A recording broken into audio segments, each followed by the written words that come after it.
We return now to our top story, the escalating standoff between Congress and the Trump administration over a whistleblower's complaint.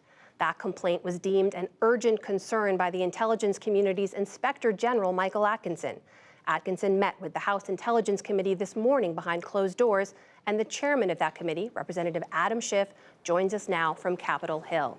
Congressman, welcome back to the NewsHour. You spent almost 4 hours with Mr. Atkinson behind closed doors today. What did you learn today that led you to believe you urgently need more information about that complaint?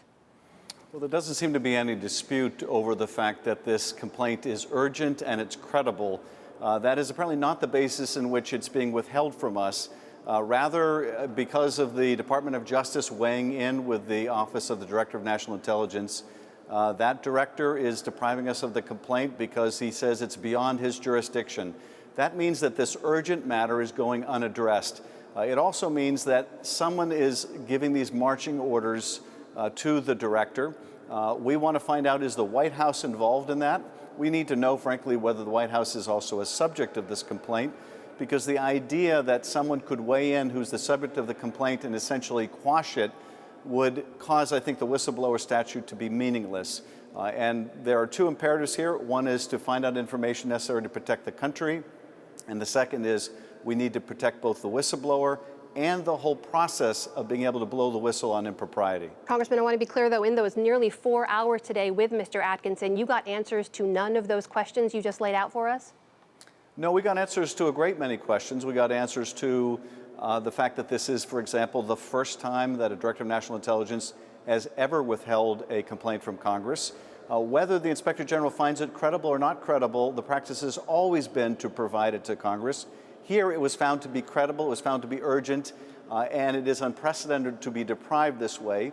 It was also clear from the testimony that the Department of Justice has weighed in a way that it never has before in a whistleblower complaint.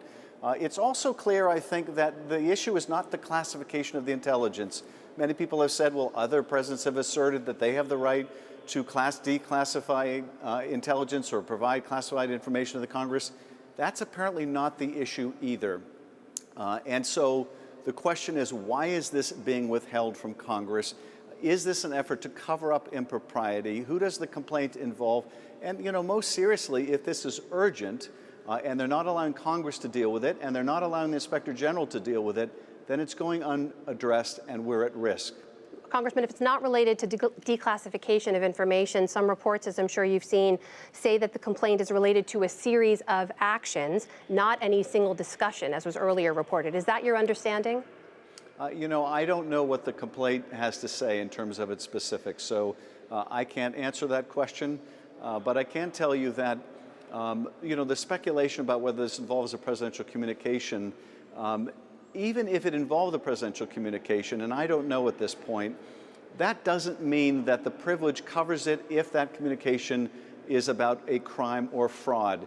The president doesn't have the privilege to be corrupt. No one in the administration has the privilege to be corrupt. And the privilege always gives way if it is about evidence of corruption. So it is not as simple as saying, well, if it involves a communication, then they have a right to withhold it. We have seen time and time again on the issue of privilege, the administration make claims of privilege merely to deny Congress information where no privilege could apply. So at the end of the day, we're going to need to get this complaint, and we are going to get this complaint. And we will, I think, expose those who are trying to stand in the way. But, sir, after the briefing today, you said that you knew other institutions were involved in keeping you from getting that complaint. Do you know that the White House is involved? We know that the Department of Justice is involved in trying to prevent us from getting this complaint, and we know Bill Barr's history at the Justice Department of viewing his role as essentially a defense lawyer for the president. In terms of the White House involvement, we don't have that confirmed, I think, from the Inspector General, who isn't able to speak to that, isn't authorized to speak to that.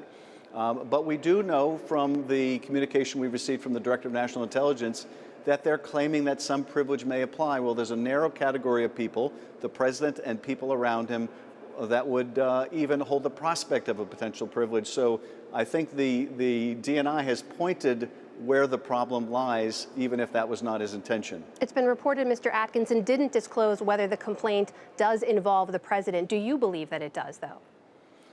Well, it certainly seems that it involves someone at a higher pay grade than the DNI. If the DNI is going to take the position, this is beyond my jurisdiction, and the Inspector General has told us this is squarely within the responsibilities of the DNI, it means there's a higher authority, and there aren't many people in a position to give orders or direction to the leader of the intelligence community. So, you know, there's certainly a lot of indications, but we don't have confirmation of that. We also don't know whether this is a situation where the subject of the complaint has actually been given the complaint, and of course that heightens the concern that evidence may be destroyed or covered up. Sir, very briefly, that DNI, Joseph Maguire, will be testifying before you next week. What is it that you hope to learn from him then?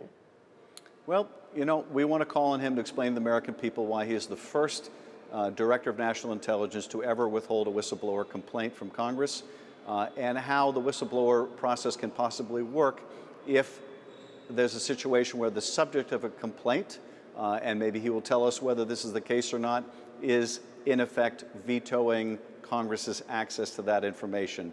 I would hope between now and then that the DNI will reconsider his decision and provide this information to Congress.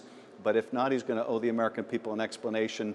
And at the end of the day, the only thing we will be satisfied with is the provision of that complaint, and that the DNI meet his other responsibility, which is to tell the whistleblower how they can come directly to Congress. That's what the statute provides, and thus far he has been unwilling to follow the statute. That is Congressman Adam Schiff, Chairman of the House Intelligence Committee. Thank you, sir. Thank you.